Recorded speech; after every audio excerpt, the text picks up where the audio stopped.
terá como setor em foco as fintechs. Acabamos de ter uma aula sobre saúde, vamos agora ter uma aula sobre fintechs.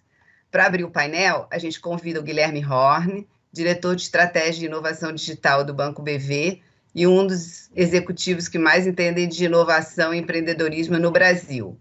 Guilherme é o autor do livro Mindset da Inovação. Guilherme vai fazer uma introdução com o overview do setor e, após a apresentação do Guilherme, entrarão no painel para discussões o Marciano Testa, fundador e CEO do Agibank, o Renato Enisman, CEO da Next, e teremos a moderação de Fabrício Fortuna Avino, sócio da Cepeda Advogados. Então, Guilherme, a palavra é sua. Obrigado, Ângela. Obrigado a BVCap pelo convite. Prazer estar aqui com vocês hoje. Bom, vamos falar um pouquinho, né, desse mundo fintech, né, como é que a gente está hoje, né, depois de tantos anos, né, dessa revolução fintech iniciada, né, qual é o status hoje no mundo e no Brasil. Bom, fazendo um recap muito rápido, né, o que era banco no início do século XX, né, era mais ou menos isso, né, um local onde se ia, né, agências, tudo dependia das agências, o acesso a serviço financeiro dependia do acesso às agências bancárias. Aí a gente passa, né, ao longo do século XX por uma grande transformação puxada pela tecnologia, mas que no fundo ela acarreta uma verticalização, né, da indústria, né? Então, os bancos acabaram construindo absolutamente todos os produtos dentro de casa, todos os canais dentro de casa, né? Inclusive vários deles com empresas próprias de tecnologia, né? Tal era a demanda por tecnologia. E a gente chega, então, no século XXI, com os bancos saindo das agências e indo para a mão das pessoas, dos consumidores, dos usuários, né? E isso leva, né, no mercado a um efeito muito importante, que é o fim da desbancarização, né? O Banco Central acabou de soltar um relatório agora no final de outubro aqui no Brasil, mostrando que 96% das pessoas, dos adultos no Brasil, já têm acesso a serviços bancários. Então, assim, não faz mais sentido falar em desbancarizados no Brasil, né? Qualquer empreendedor que chegar com uma tese de empresa para desbancarizados, olhem com atenção, porque, de fato, não existe mais desbancarizado no Brasil. Hoje existem 620 milhões de contas abertas no país, são 130 opções de contas digitais no Brasil. Então, o mercado está repleto de solução, o que não significa que está saturado, que não tem oportunidade, muito pelo contrário. Acho que as dores continuam aí, né, e as ineficiências continuam no mercado, então ainda tem muita oportunidade, mas definitivamente essa digitalização incluiu muita gente que estava fora do serviço, de serviços financeiros. Bom, se a gente olhar em retrospectiva, né, a revolução fintech, eu considero que essa revolução começou lá em 98, com a fundação do PayPal. Aqui no Brasil começou mais ou menos na mesma época também em investimentos, né, com as corretoras digitais. A gente teve uma primeira fase muito marcada pela disseminação, né, da internet, pela evolução, né, das tecnologias. Eu lembro das fintechs lá no início dos anos 2000, como sofriam, né, com a internet ruim, com a ausência de banda larga. E a partir de 2008, né, com a melhoria, né, da infraestrutura e também com a crise, né, a gente viu uma reação muito forte, né, dos bancos. Se a gente olhar para a Europa, por exemplo, né, as margens comprimidas dos bancos fizeram com que eles abraçassem a transformação digital. Isso deu um boom em todo esse mercado, né, e o que a gente viu, né, dali para frente foi um boom no mercado de fintech. Essa segunda fase vai até 2013, né? Ali a gente teve o crescimento forte, né, das fintechs de crédito, né? As peer-to-peer lending explodiram, até com alguns IPOs e no mundo inteiro. E a partir de 2013, né, a gente entra num grau de maturidade diferente, né, com o setor de pagamentos se expandindo fortemente, as novas regulamentações, né, acontecendo, e quando a gente chega, então, em 2018, né, a gente entra no que eu considero a quarta fase dessa revolução fintech, com Open Finance no mundo inteiro, né, PSD2 já toda escrita na Europa, Open Banking no Reino Unido, Singapura, Austrália, agora no Brasil, e a forte presença do mercado de cripto e blockchain, prometendo aí uma mega transformação no mercado de capitais, na forma como se acessa capital. Qual é o momento atual, né, da revolução fintech? Esses números vocês conhecem bem, né? Funding em fintechs não para de crescer no mundo inteiro. A distribuição geográfica disso não tem sofrido grandes transformações. O que significa que o mercado como um todo, no mundo inteiro, está crescendo. Assim, o ritmo de crescimento é grande em fintech e ele acontece no mundo inteiro. Né? Quando a gente olha também quantidade de fintechs, não só investimentos, também cresce de uma forma muito homogênea, né? E quando a gente olha para exit, né, a gente vê realmente muita coisa acontecendo nesse mercado. Quantidade de unicórnios também, né, naturalmente crescendo. E no Brasil, né? No Brasil, claro que esses dados são influenciados por duas ou três aí, maiores, né, que a gente sabe que causam aí um desbalanceamento nesse número, mas o fato é que fintech tem sido aí um setor de grande atratividade para investimentos. Uma curva interessante da gente olhar, né, em relação aos estágios, né? A gente já vê uma curva mais normalizada aqui, né? Quando a gente olha para isso há 5 anos atrás, essa curva era completamente diferente, então isso mostra assim, que a gente está atingindo um grau de maturidade interessante. Quando a gente olha para as categorias de fintechs, assim, eu acompanho desde 2011 que eu faço um mapeamento lá para o Finovation de todas as fintechs. Parei de fazer a partir do ano passado, porque já tem muita gente fazendo, e são muito parecidos os levantamentos, mas o fato é que sempre meios de pagamento foi 30%, 40% desse mercado, né? E agora a gente vê um crescimento muito acelerado na área de crédito. Se a gente olha assim, para 3 grandes blocos, né, crédito, pagamentos e investimentos, a gente vê que em pagamentos, né, os ponteiros da indústria começaram a mudar de alguns anos para cá, em crédito e investimento muito pouco. Né? Crédito ainda está 85% mais ou menos nas mãos de 5 grandes bancos, investimentos também por aí, por mais que tenha acontecido todo esse movimento, né, de XP e todas as independentes, mas ainda a concentração é muito grande. Então, quando a gente olha aqui para essa distribuição das fintechs por categoria, a gente vê que ainda tem muita oportunidade aqui, sem dúvida nenhuma. A distribuição geográfica também é cruel, a gente sabe disso, né? O Sudeste com 72%, quando a gente olha só Rio, São Paulo, então aí é mais concentrado ainda. E aqui eu trouxe um dado lá do report do Atlântico que mostra um pouco do que está acontecendo de fato, né, no dia a dia desse mercado.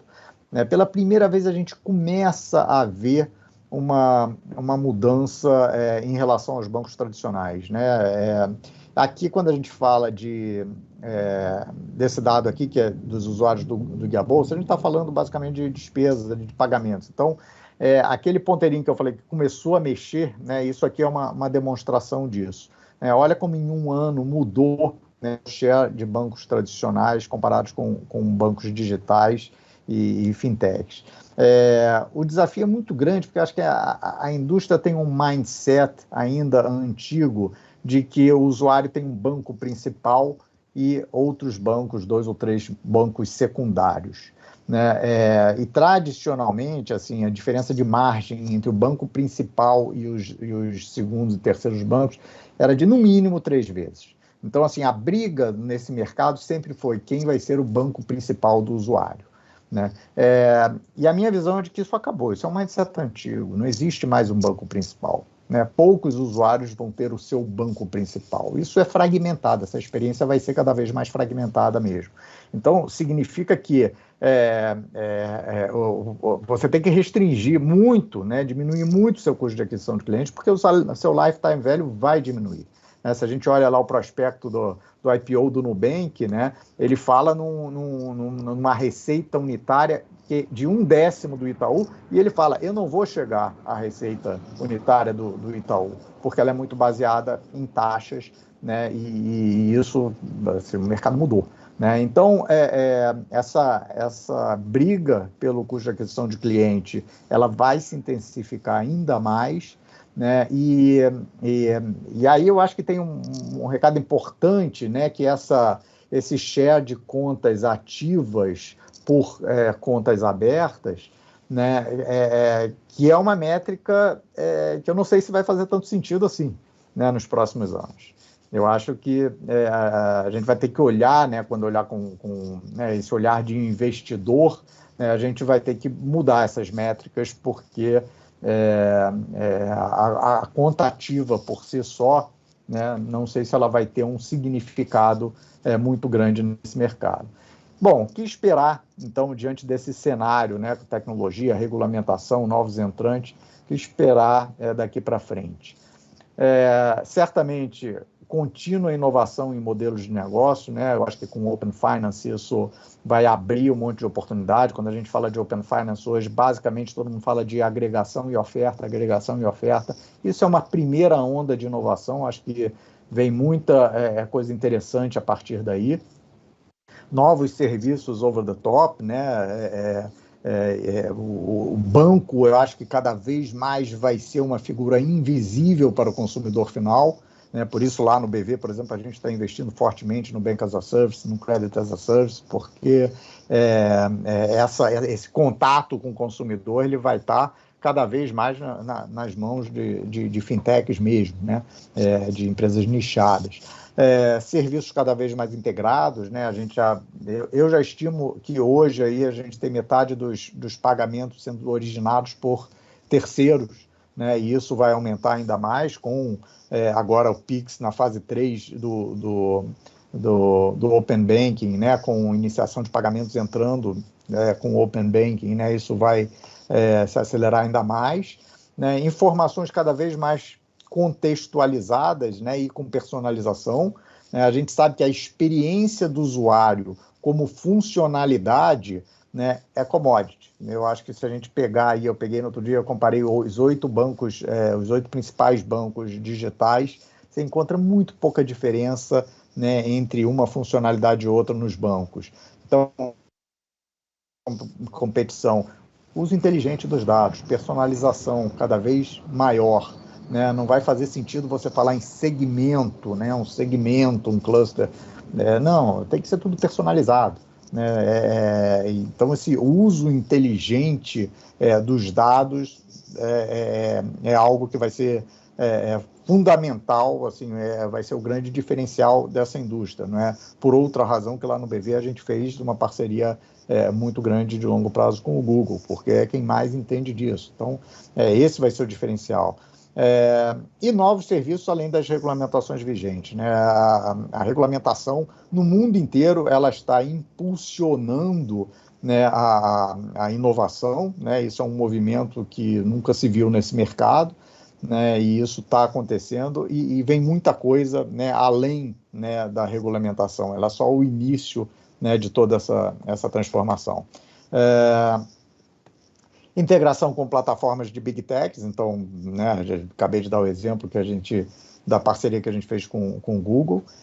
E, resumindo, né, a gente vê um movimento muito grande na indústria, né, saindo daquele banco baseado em agência, né, para verticalização, para digitalização, e em breve, eu acho que o que a gente vai assistir é isso, né? Esse mercado totalmente fragmentado. Esse é o novo banco, né? O banco vai estar entranhado em todas essas estruturas, né? Vai ser muito mais a infraestrutura, né? Em alguns momentos vai aparecer também na frente do consumidor, mas assim, o banco que não atuar como plataforma, né? Eu acho que dificilmente vai conseguir competir com fintechs e neobanks, né, extremamente nichados e segmentados, né? Então, Bank as a Service é uma realidade, Credit as a Service, Investment as a Service, e essa plataforma, né, é a nova cara do banco. Bom, essa é um pouco da minha visão, né, do que está acontecendo nesse mercado fintech e o que, né, e como a gente está enxergando aí para os próximos anos as oportunidades, sem dúvida nenhuma aqui no Brasil, América Latina, como eu falei no início, ainda tem muita oportunidade, ainda tem muita ineficiência. Obrigado, um bom dia, bom evento a todos. Guilherme, muito obrigada. Foi uma honra ter você aqui conosco, trazendo esse entendimento e sobre a história e evolução do setor de fintechs, né, que representa um enorme salto de inovação e disrupção no nosso país. Então, com a sua explanação, acho que a gente já colocou o cenário aqui, e aí eu vou passar a palavra para o Fabrício Avino, sócio da CP de Advogados, que vai comandar aí o painel com o Marciano e o Renato. Muito obrigada. Bom dia, Ângela, obrigado pela introdução, bom dia a todos, queria agradecer antes de começar aqui,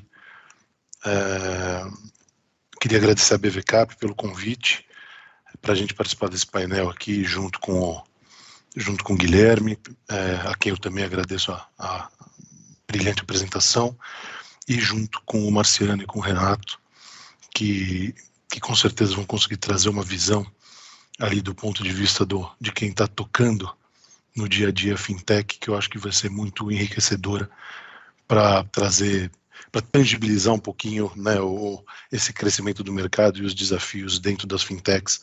Tenho certeza que a gente tem no nosso público aqui hoje muita gente que está começando a jornada de empreendedor e gostaria de ouvir com a apresentação deles. Ouvindo o Guilherme falar, acho que fica ainda mais claro para mim quanto as fintechs já mudaram, né, no Brasil, acho que especialmente na última década, mas mais importante que isso, tem um potencial de fato mudança da indústria financeira.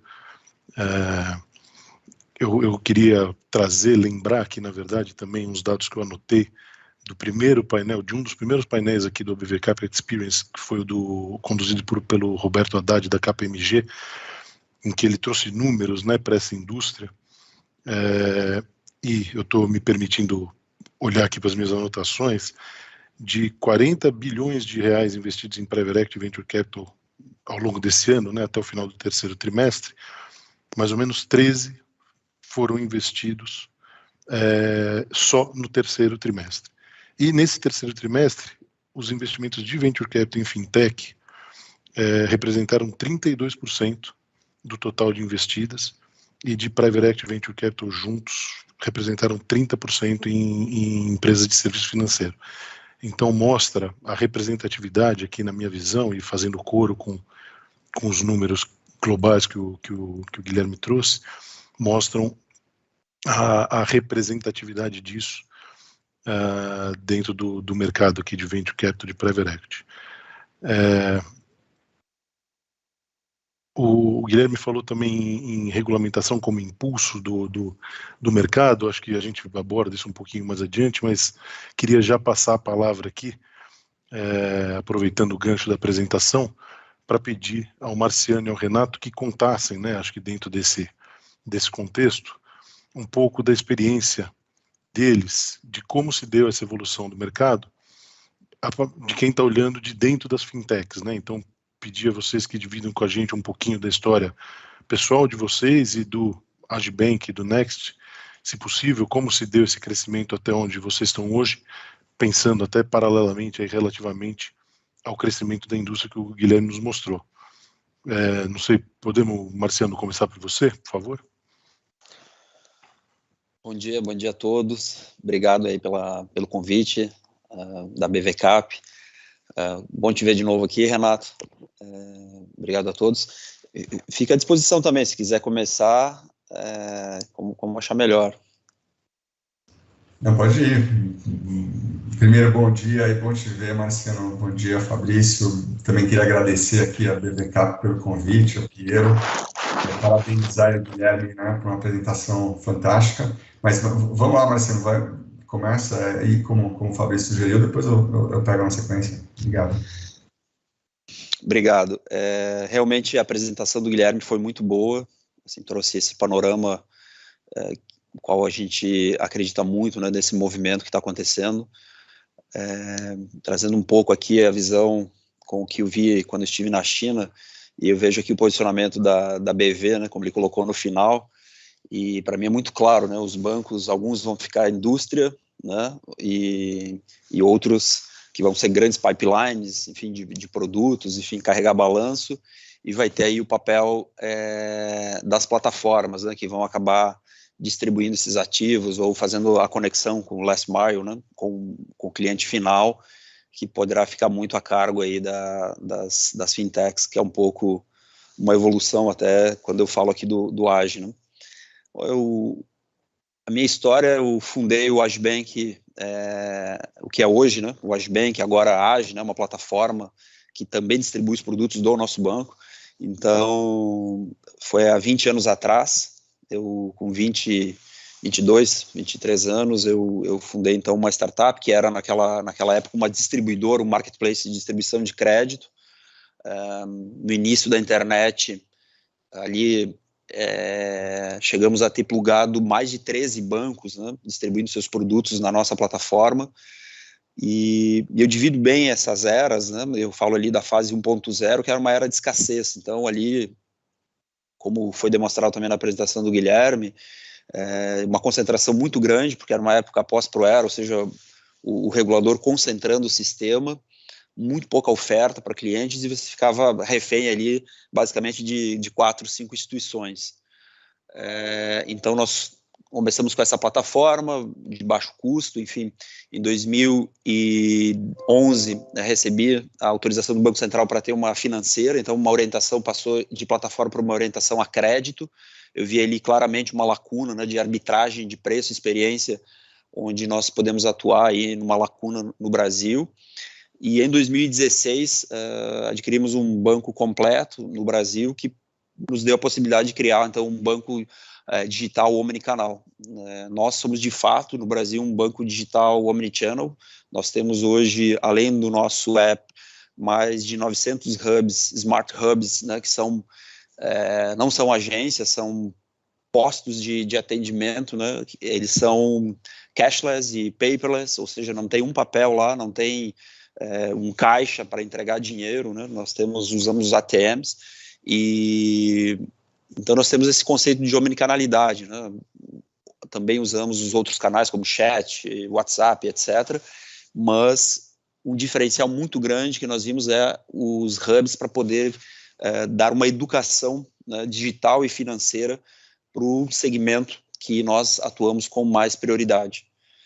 E a fase 4.0 é uma evolução disso, que é o Age, né? O Age é uma plataforma aberta, né, onde nós distribuímos os produtos do Agibank e de outros bancos, né. Nós já temos plugados aí na nossa plataforma 3 bancos, né, em teste e com uma fila para plugar mais, onde nós exatamente atuamos, como o Guilherme mostrou, como um last mile, ou seja, o cliente tem a opção de comprar um produto do Agibank, o que nós vamos carregar no nosso balanço, e produtos que o Agibank não desenvolve, nós vamos estar oferecendo aí e fazendo um fee business em cima dessa transação de bancos parceiros que estão se plugando na plataforma. Lembrando que é um skill, né, de origem, como eu fundei o Age, né, lá 20 anos atrás.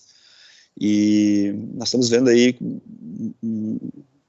sendo bem sucedido nessa estratégia, né, quase uma XP inversa, ou seja, XP distribui lá o passivo, né, das instituições, a gente está se propondo a distribuir ativos, né, de bancos nessa plataforma.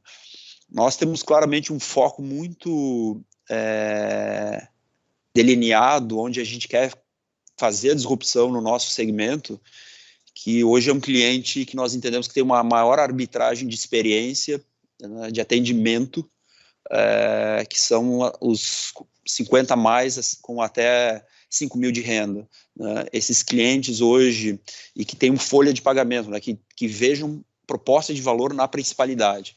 Esses clientes estão hoje basicamente na mão dos 5 grandes incumbentes, e nós ali atacamos, né, disruptamos esse mercado com uma experiência mais fluida, trazendo para o nosso hub, com um atendimento próximo, podendo educá-lo a usar o nosso canal digital. Então a gente percebe que depois da terceira, quarta, quinta vez ele já começa a se autoatender, o que dá um efeito de escala e eficiência muito grande. Então esse é um pouco da nossa jornada, assim. Nós somos muito focados em fazer o que a gente conhece há muito tempo, um segmento da população que a gente entende que tem essa arbitragem, essa arbitragem de experiência muito grande, ou seja, pouca fricção para trazer esse cliente, para ter baixo CAC, né? Nossa relação LTV to CAC ali é extremamente positiva. E, a partir disso, né, na nossa plataforma digital, também começar, aos poucos, penetrando em outros segmentos. Mas, prioritariamente, né, a gente não tira o foco e não desvia a atenção desse segmento que a gente vê que tem uma grande oportunidade ali no Brasil. Hoje, se nós pegarmos as pessoas acima de 50 anos no Brasil, que já são quase 50 milhões de pessoas, segundo o IBGE, ele está previsto, né, um crescimento de 37% dessa base nos próximos 20 anos, né, dado público aí do IBGE. Então tem uma tese também de movimento demográfico, envelhecimento da população e como essa população vai interagir com bancos, né, ou com serviços financeiros, banking e não banking, daqui para frente. Então é um pouco a nossa tese, né, focados em disruptar primeiro um segmento que a gente entende que tem uma oportunidade clara, uma arbitragem clara, e depois, aos poucos, né, a partir inclusive dessa base, fazendo relacionamento com o seu grupo de relacionamento, Pix e etc., avançando, né, nos outros segmentos, né, da população.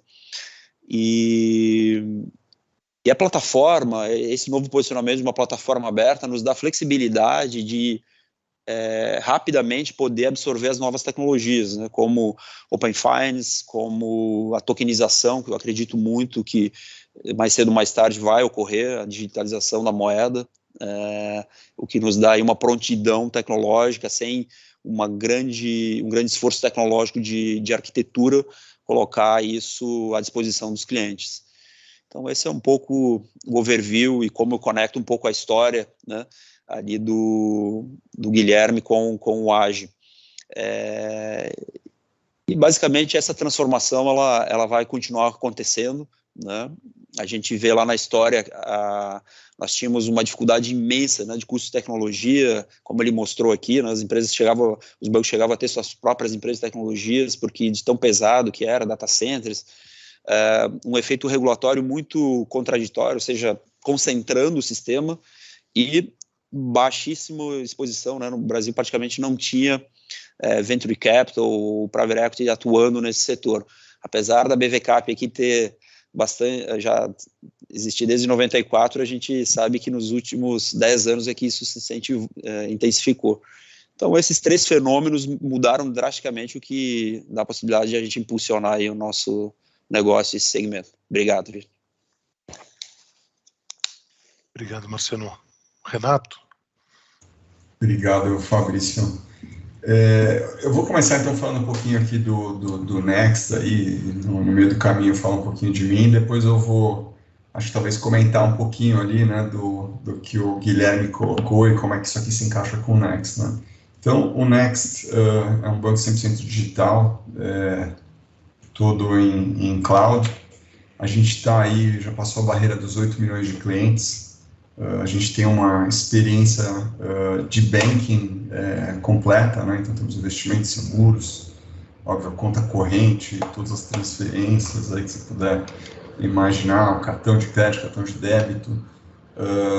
E, além disso, entrando aí nessa questão de plataforma ali, como o Marciano, como o Guilherme comentaram, né, a gente acaba de lançar o nosso marketplace, que acho que é um negócio que é bem interessante, né, ele está muito ligado, primeiro, à experiência do cliente, né, que a gente tem ali a oportunidade de se conectar com ele em diversos momentos de vida, em diversos momentos do dia, e aí acho que é por isso que a gente tem visto, né, um pouco esse fim, talvez, das fronteiras entre os principais setores, né? Então, aqui no caso, né, o setor financeiro, o setor de varejo, né, acho que hoje é cada vez menor essa fronteira, não é à toa que a gente vê um movimento tanto de bancos, né, indo em direção ao varejo, quanto de varejistas indo em direção aos serviços financeiros, né?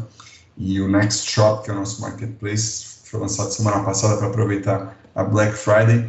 É incrível quanto enfim, pouco mais de uma semana a gente já teve de transações e aí até conectando com outro ponto, quanto que a gente aprende, né? Hoje o dado é o novo petróleo, é o novo ouro e não é à toa, não.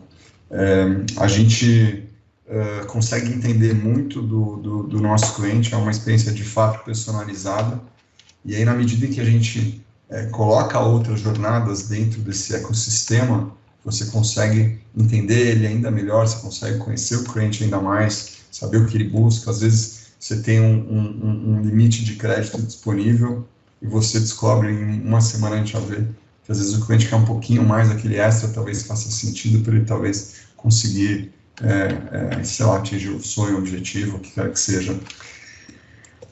Do meu lado aqui, né, hoje o nosso investidor é o Bradesco, então a gente tem um único investidor, né? Eu vim do Bradesco, eu tive ali uma experiência longa ali de investment banking, depois estando à frente de algumas áreas ali do Bradesco, quando no início desse ano me deram aqui um novo desafio, o Otávio, ali, presidente do Bradesco, me deu um novo desafio. É interessante que a gente tem essencialmente dois níveis ali de relacionamento com o Bradesco, né? O Bradesco como acionista, a gente tem um conselho, o conselho não é muito diferente do que seria se tivessem outros investidores, são discussões super ricas e, enfim, ligadas à estratégia, óbvio, também tem algumas aprovações mais operacionais, como todo conselho, mas são discussões aí super interessantes que nos ajudam aí a nortear para onde a gente vai. E, além disso, a gente tem uma relação comercial, já que a gente distribui uma série de produtos do Bradesco, além de outros produtos de terceiros, né? Na parte de investimentos, principalmente, a gente tem uma série de fundos de terceiros e de, enfim, outros produtos de investimento que não são necessariamente do nosso acionista.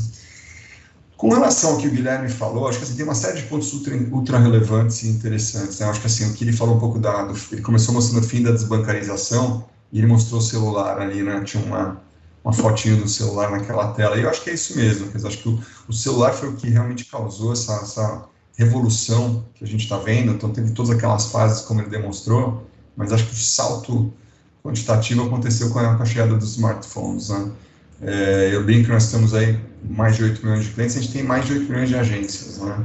Você não precisa mais ir na agência, hoje cada um com o seu celular consegue fazer tudo e mais um pouco do que era preciso antes você ir para a agência. Isso aqui é verdade também nos bancos tradicionais, que eles também estão avançando e entrando nessa fase, eu vejo ali pelo meu tempo de Bradesco, mas estando aqui numa fintech, dá para ver o quanto isso aqui ganha de agilidade.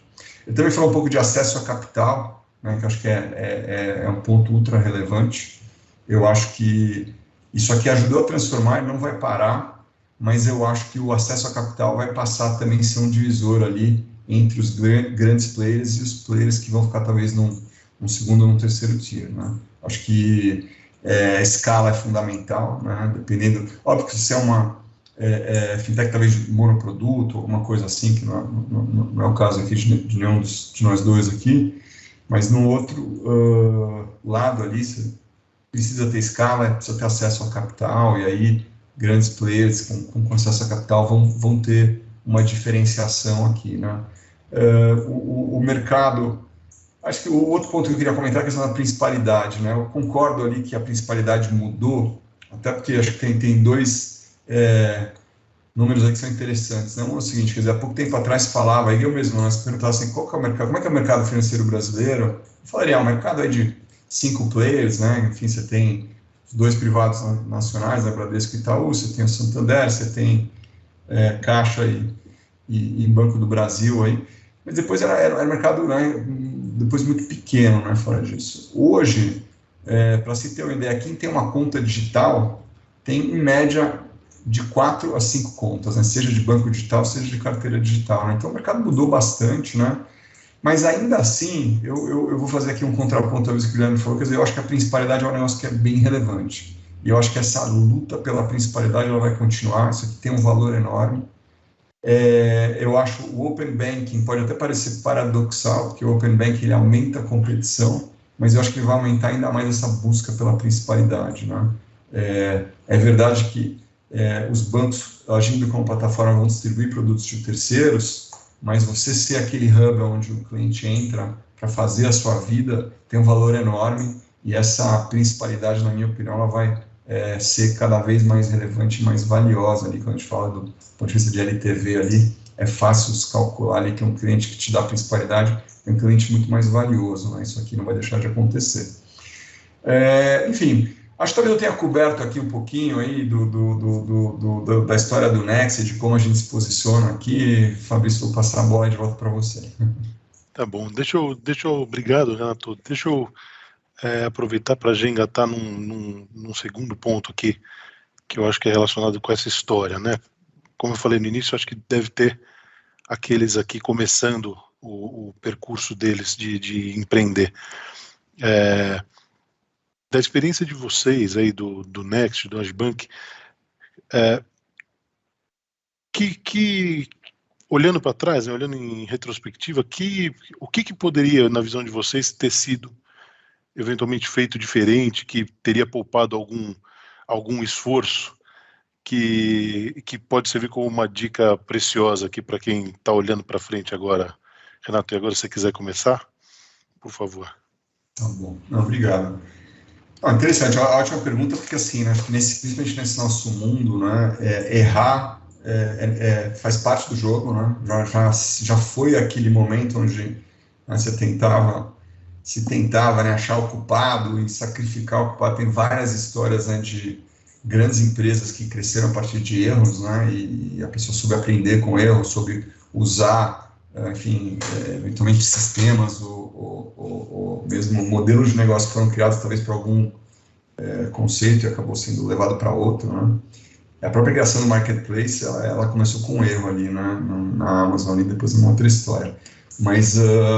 Então, errar vai acontecer, e o importante é aprender com os erros. Eu acho que, assim, no nosso caso, o que talvez me venha à mente aqui é o seguinte: se fala muito da questão do foco no cliente, né? Isso aqui a gente começou desde lá do início, acho que até tem virado um chavão, né? Mas essa centralidade no cliente, ela tem que ser visceral, ela tem que ser alguma coisa que cada um de nós vive. A gente tem que estar pensando quais são as dores do cliente, quais são as alegrias do cliente, fazer mais de um, menos do outro, atacar essas dores, tentar levar o que faz mais sentido para eles. E aí, vendo dentro da nossa base de produtos, aqueles que tiveram uma adesão mais rápida foram os produtos que a gente começou desde o início a trabalhar com o cliente. Desde a concepção, você já pensa na experiência do usuário, você pensa o que faz sentido do ponto de vista de precificação, você pensa em que momento do dia ou que momento da vida o cliente vai consumir. E a gente teve, enfim, né, dentro da história de vida do Next, que foi concebido em 2016 e lançado em 2017, né? Então já tem alguns anos aí, e alguns produziam uma base de produtos grande, né? Então teve alguns que, por qualquer motivo, seja porque, enfim, tinha aquela ansiedade que às vezes você tem de lançar, seja porque, enfim, o grupo talvez ainda naquele momento ali, principalmente no começo, né, a equipe era menor, talvez acabou saindo sem ter tido a chance de ter todo esse trabalho.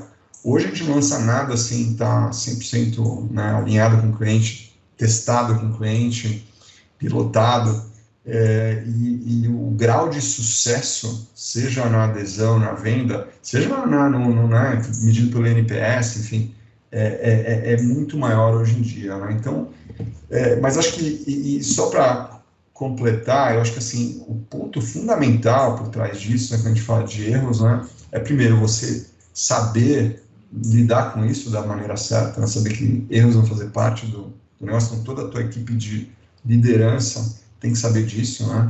A ideia não é errar, mas é aproveitar dos erros e aprender com os erros, né? E também tem aquela história de errar rápido, né? Melhor você errar e já saber admitir, né? E fail fast, né? Que é o termo em inglês, né?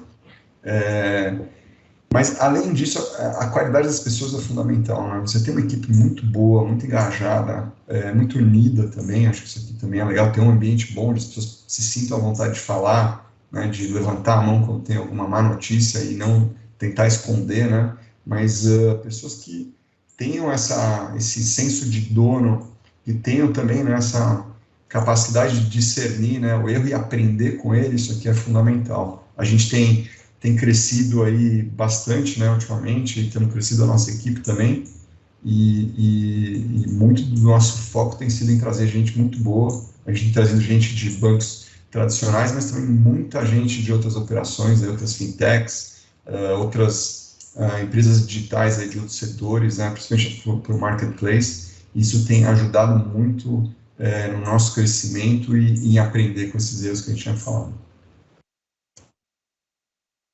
Perfeito, obrigado. Do meu lado, essa trajetória empreendedora, empreender sempre, acho que são histórias um pouco diferentes, né? A minha e do Renato, que aliás, uma carreira brilhante, né? Eu já conheci o Renato de outras, enfim, da outra trajetória dele, e ele foi delegado aí para liderar essa spin-off do Bradesco, enfim, um desafio interessante.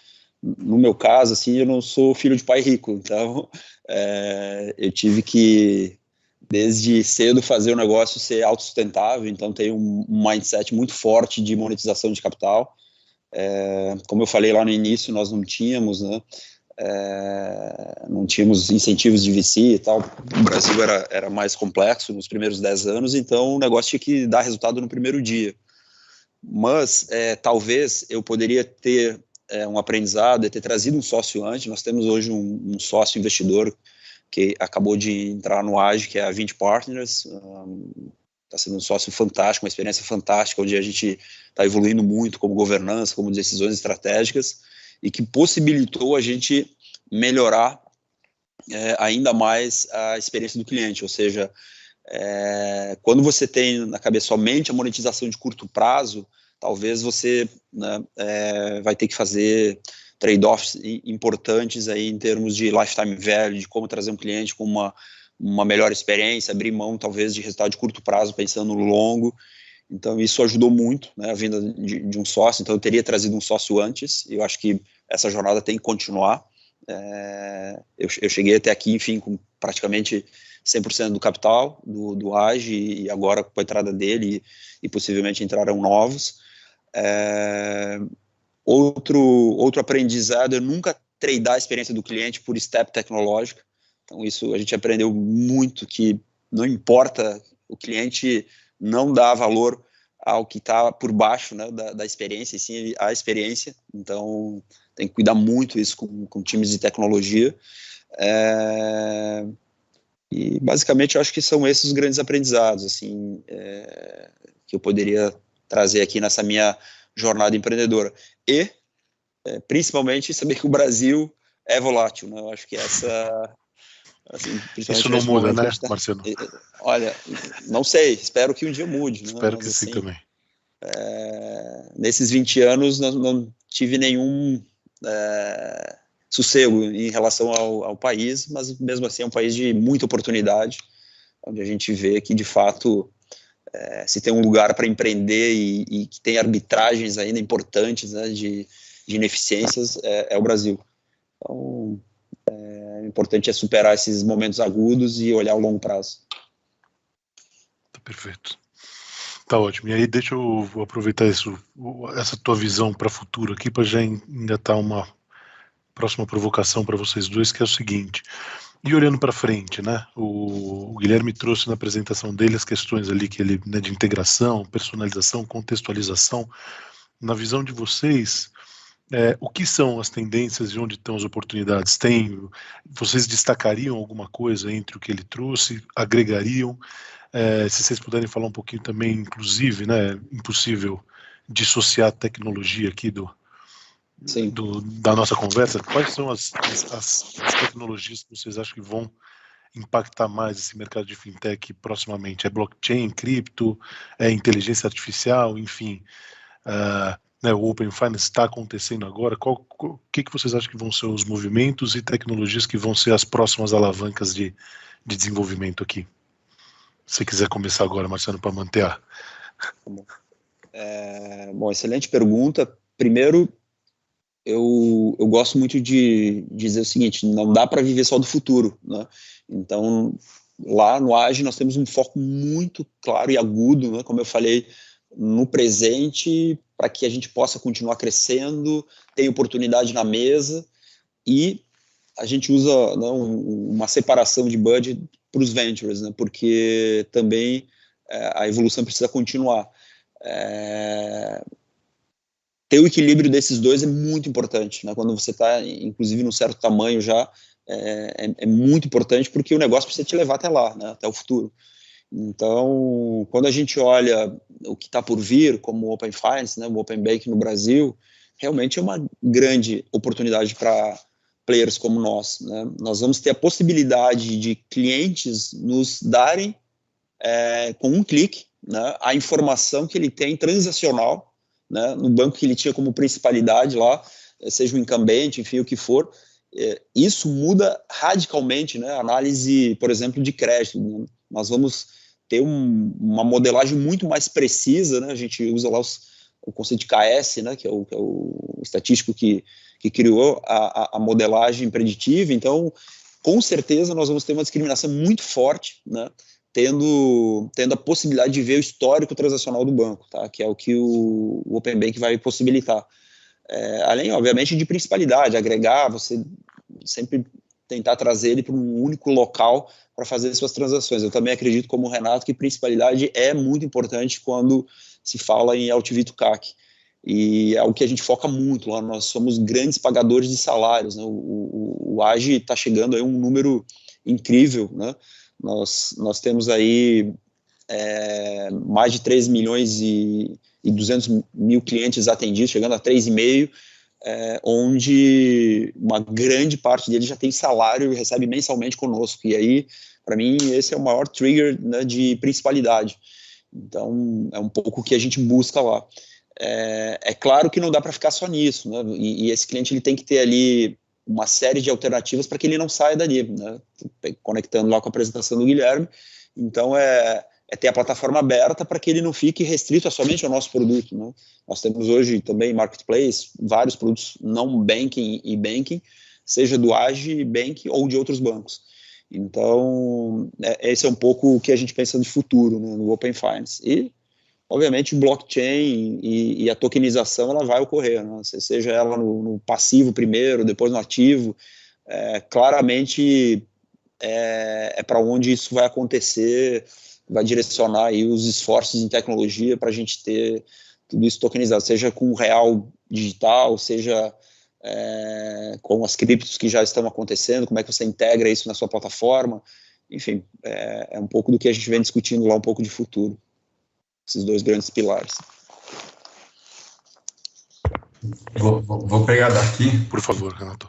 Bom, primeiro, Marcelo, obrigado pelas palavras aí, e de fato eu acompanhei um pouquinho aí do Marcelo, que primeiro lá com o meu chapéu ali na época de investment banker, e agora aí, né, dentro desse mundo aqui de fintech. É incrível a história aí do AGE, né, AGE Bank, e a tua história, né? Fantástica.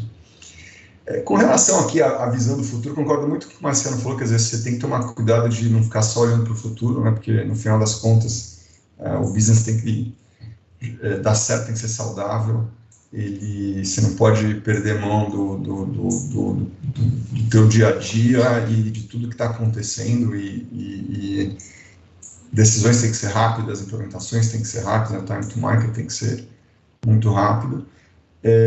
Agora, enfim, de fato, Fabrício, você tem razão, a gente tem que estar também, né, com quase que aquele olho no peixe, outro no gato, temos que também estar olhando para o futuro, porque, enfim, esse mundo tecnológico ele nos permite, de fato, olhar novos modelos de negócio, né, e repensar algumas verdades que depois podem ser importantes, né, para o futuro da sua operação. Eu queria talvez destacar alguns pontos aqui, né? Eu falaria primeiro, eu já até comentei daquela questão do fim das fronteiras, mas eu vou falar aqui de dois aspectos, né? Um é o fim das fronteiras de setores, né? Então, eu comentei aqui do serviços financeiros e varejo, né? A gente está com marketplace e tal, e acho que isso aqui vai ser cada vez mais comum. Eu vejo, por exemplo, o setor de turismo é um fácil, né? Onde você pode colocar a venda de passagens, reservas de hotéis, e tem uma série de outros mídia. Aliás, mídia até a gente já tem. Hoje a gente tem uma parceria com a Disney, né, para contas de menores de idade, crianças e adolescentes, que a gente chama de Next Joy. Ele está muito ligado à educação financeira, tem uma adesão aí muito grande, é um produto aí bastante procurado. E a gente também tem um dos maiores distribuidores de streaming da Disney, né, do Disney Plus.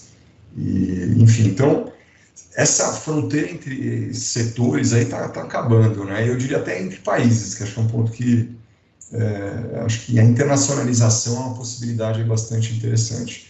É difícil, né, parar e pensar muito nisso, porque o Brasil tem tanta oportunidade, é um país tão grande, tem escala, mas essa possibilidade já tem que ser levada a sério, porque hoje, enfim, com muito do que se tem aqui, com bastante uso de machine learning e inteligência artificial, você consegue conhecer comportamentos em outros mercados, né? E dá para até fazer algumas brincadeiras mesmo dentro do Brasil, como um laboratório, porque seria lá fora, né? Não é só isso, né? Lá fora você tem que ver outras regulamentações, enfim, não é. Estou querendo simplificar, é um negócio mais complexo, mas eu acho que a oportunidade de internacionalização também existe, tem que ser levada em conta.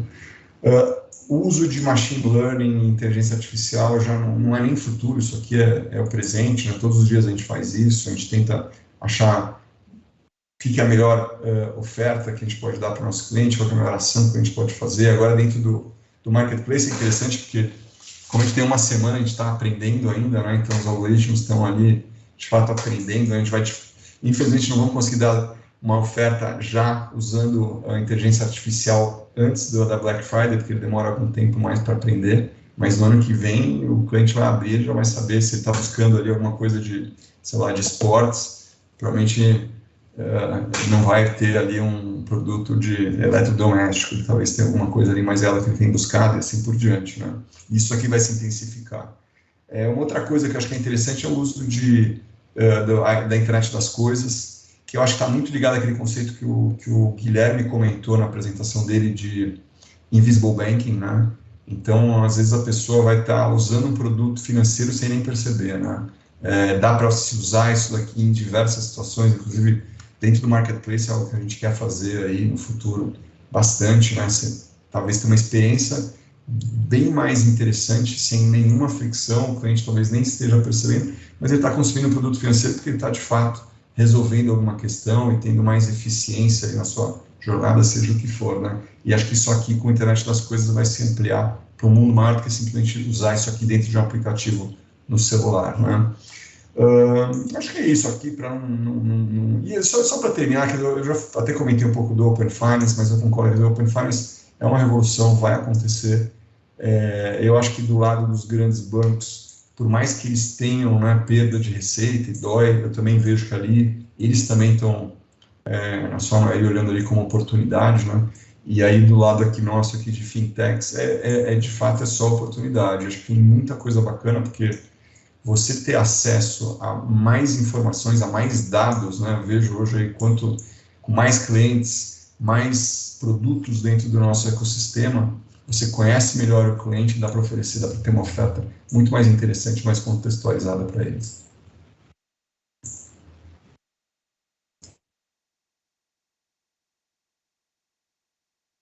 Acho que você está no mudo aí, Fabrício. Obrigado, Renato. Eu queria agradecer, acho que a gente está chegando no final aqui, mas eu queria agradecer demais as colocações de vocês e a aula que Guilherme, Marciano e Renato nos deram aqui hoje, aqui numa visão pessoal minha. Tudo que vocês colocam só aumenta a convicção de que parece que tanto já foi feito aí nessa última década, né, aqui no Brasil, mas ao mesmo tempo que a gente está só começando. acho que ainda tem muito para acontecer, para ser aprimorado, não só do ponto de vista das tecnologias e dos serviços, mas aqui falando um pouquinho com o chapéu de advogado, né, da evolução regulatória, aqui não só na velocidade em que esse mercado está se desenvolvendo, né, e a gente tem visto isso acontecer, mudanças super recentes, aí, a regulamentação de fintechs, a regulamentação cambial, grandes discussões em várias frentes, não só com o Banco Central, mas também com o CVM, em relação à internacionalização, aí, que o Renato mencionou, mas que acompanhar, acho que a velocidade desse mercado é um tremendo desafio, né, para os reguladores, e servir como um impulso de crescimento, como o Guilherme colocou, né, a regulação servindo como impulso de crescimento torna o desafio ainda maior para eles. Eu acho que a boa notícia, né, e eu acho que isso transborda para diversas situações, né? Então, a gente tem a regulamentação de Banco Central, a gente tem a intersecção dessa regulamentação de Banco Central, de fintech e de quaisquer outras techs, né, aí não em Banco Central, mas com a indústria de private equity e venture capital, que é o que a BV-Cap tem acompanhado muito de perto aqui e ajudado muito no desenvolvimento do mercado. Tem a intersecção com a indústria de fundos, né, tanto na parte do investimento, nas techs, quanto aqui, quando a gente pensa em fintechs, na parte de créditos, fundos de direitos creditórios. Enfim, acho que muito já foi, mas parece mesmo que a gente está só no começo. E acho que a boa notícia aqui é que, e acho que não coincidentemente, nos últimos 10 anos, né, o Marciano comentou aí mais de uma vez, né, que nos últimos 10 anos é que a coisa deu uma destravada. Eu acho que não é por acaso, eu acho que houve uma mudança ali de visão dos reguladores, aqui especificamente do Banco Central, mas que está sendo acompanhada pela CVM na parte dela, de olhar para esse mercado, né, de entender que a tecnologia é inevitável e mais que isso é importante, e está aberto e proativo no sentido de incorporar essa tecnologia para dentro dos mercados e da regulamentação. Então, com isso eu queria agradecer de novo a BV-Cap pela oportunidade de estar junto aqui com o Marciano, com o Renato e com o Guilherme no painel. Foi um prazer, um privilégio para mim aqui, e agradecer também a todos os que participaram pela companhia. Marciano, Renato, não sei se vocês querem se despedir, fazer uma palavra final aí, por favor. Só queria agradecer, Fabrício, queria também agradecer o Marciano aí pela oportunidade de estar dividindo o painel com você, ao Guilherme e, obviamente, ao BV-Cap, e obrigado a todos aí pelo interesse aí estar com a gente aqui. Valeu, Renato, prazer te rever também, sempre bom aprender um pouco com você. Obrigado ao BV-Cap, ao Fabrício, a toda a diretoria pelo convite. Obrigado. Muito obrigada, Fabrício, aí pela moderação, pelo apoio ao nosso evento também, ao Marciano e ao Renato pelas excelentes considerações sobre o setor, né, e sobre suas empresas, que são exemplos do destaque que as fintechs têm em nosso país, né. Com isso, eu agradeço a vocês e vamos passar para o nosso próximo painel.